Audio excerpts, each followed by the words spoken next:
From Upper Michigan Source, this is your Friday Night Fever on demand for March 9th, the last one of the year. I'm Mike Ludlum. High school boys basketball, always looking for dramatic finishes. Class C district final at Negaunee certainly had one. Westwood and Ishpeming, fourth quarter, 4 minutes to go. Hunter Smith, the steal, the spin, the fake, the score.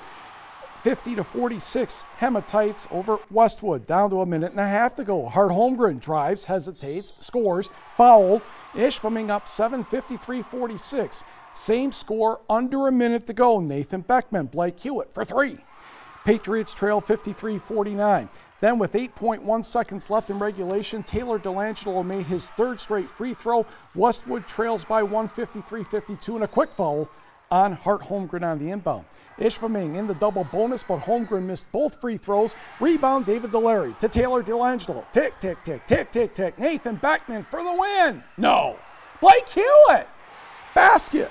Bedlam. Ball game. Westwood gets the victory by the score of 54-53. It's so surreal to me. It's such a great feeling. I was running down the floor and I saw the shot go up and I saw it hit the back of the rim. So, you know, I knew it was going to come off the rim a funny way. So luckily I just got my hands on it and put it up and it went in. Boy, I wish I wouldn't have burned a timeout early. But, you know, our kids knew with that little bit of time left, we had to push the ball up and we had to get a shot off. You know, it didn't need to be a three. And luckily that it was a little bit longer of a rebound because we're boxed out pretty well. And luckily Blake Hewitt came up with the tip in right there at the buzzer. Nothing like a buzzer beater to keep you from doing chores for a day or two. Maybe not. Maybe Blake gets to choose which restaurant for Sunday dinner. Anyway, the Patriots, I believe, are 12-9. Who will be the regional semifinal opponent, West Iron County or Iron Mountain? First quarter action, Charlie Gerhardt, the steal, and look out below. That one's going down. Whitecons, though, had a 1-point lead. Next for West Iron, it's Steven Nelson. Slamski, Whitecons up 3. Move to the second quarter now, and Nelson's going to get another chance to rock the rim. Nice pass from the baseline, and down that one goes. Iron Mountain, though, by then had a 5-point lead. And the Mountaineers really take off third quarter. Marcus Johnson gives it back to Jaden Fasenzi. His triple is true. The Mountaineers are up by 14. Time winding down in the third. Number 14 is back in business. He's going to step back and hit a three. He ended up with 28.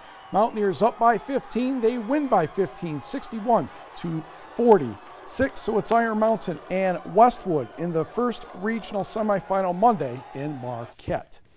On the scoreboard, Indian River Inland Lakes defeated Harbor Springs 70-60. That probably does not mean much to you, except for the people in Calumet, because the Copper Kings will take on Inland Lakes, the Bulldogs, Monday in that second regional semifinal. Class B, Gladstone and White Boyne City in black, and that is a quick block by Braden Lamberg. Brad Spindler underneath receives the nice pass and puts it in. 10-7 lead in the first quarter. Max Vandera for three. He had 10 points in the first quarter.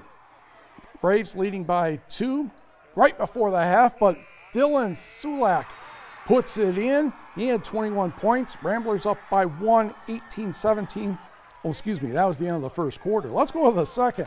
Rudy Peterson from the outside. 4 triples in that quarter. Braves lead by 5. Reese Castor rocking and scoring. He had 25. Gladstone led 37-30 at half, but the Ramblers had a huge second half, 47-29. They go on to win the district championship 76-66. Class D, Ontonagon visiting Dollar Bay. James Dimitrovich to Henry Menegos from the outside. Good looking three-pointer there. Again for the Gladiators, Brendan Buzzo. The drive, rather acrobatic shot, gets that one to go up and in.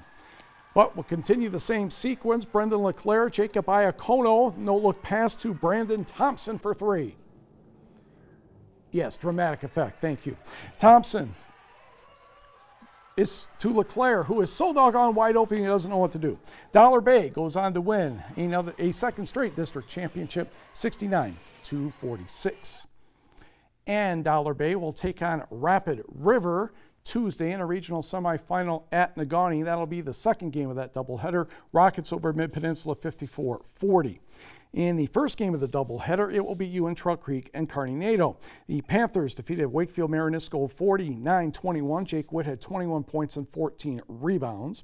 And Preston Lauser poured in 29 for the Wolves, 53-40, dethroning the three-time state champion North Central Jets.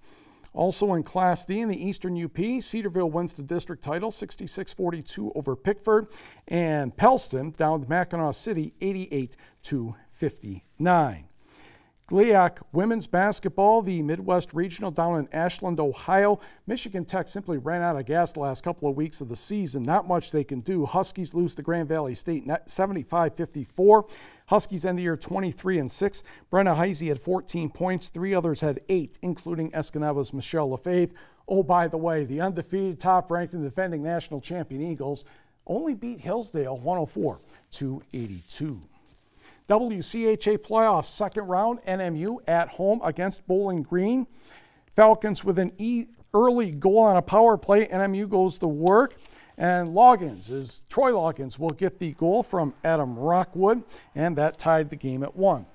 Entering period number 2, Phil Ballou to Rockwood, back to Robbie Payne. He slings that one home.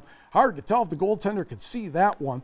And the Wildcats up 2-1. They keep that momentum going. Loggins off the wall to Ballou, and Phil knows what to do with a slap shot. Puts it right in the back of the net. And the Wildcats are off and running, and they would not stop in the second. Anthony Paskaruk will pick it up over to D'Amico Hanoun. Back to Paskaruk for his first goal of the season. And the Wildcats, for the second straight Friday, get a very easy victory by the score of 6-1. Again, best of 3 series, face-off Saturday, 7:07 p.m., give or take a couple minutes. Meanwhile, Michigan Tech at regular season champion Minnesota State first period. Jared Spooner wrists one past Devin Carroll for the first goal of the game, and it's a 1-0 lead for the home team. In the second, on the power play, Jake Jaremko credited with his 14th of the year, and Minnesota State has a 2-0 advantage. Tech's offense gets to work in the third, loose puck in front of the net. Joel Lesperance with a little bit of a toe drag move and puts that one through. That would reduce the deficit by half. However, the Huskies were not able to tie the score. Minnesota State wins 2-1. They'll try again Saturday night. High school hockey, Division III semifinal. Hancock Bulldogs taking on Detroit Country Day at Plymouth. First period, Yellow Jackets buzzing all over the net. Mr. Dawson Carroll's getting plenty of support. Bang, that would be a cross-checking penalty on Trevor Cheetah, but it did stop the threat. We were scoreless after one surviving the power play. Second period, Bulldogs with the man advantage. Alex Nordstrom, Trevor Cheetah. Rister finds the back of the net, and the Bulldogs have a 1-0 lead at 4:45. Just under 3 minutes to go in the second. Peter Anderson slips. DCD's Dallas Hood gains control, and his wrister eludes Dawson Carroll, and it was tied at 1 after 2. In the third, Hood across to Jacob Thomas. His shot is going to be deflected by Harrison Dunbar right before it gets to Carroll into the net with 2:20 left in regulation. Jackets had a 2-1 lead. Hancock could not get the equalizer. Country Day reaches the final with a 2-1 victory. Bulldogs end a very good season at 23-7. Carroll had 31 saves for the Bulldogs.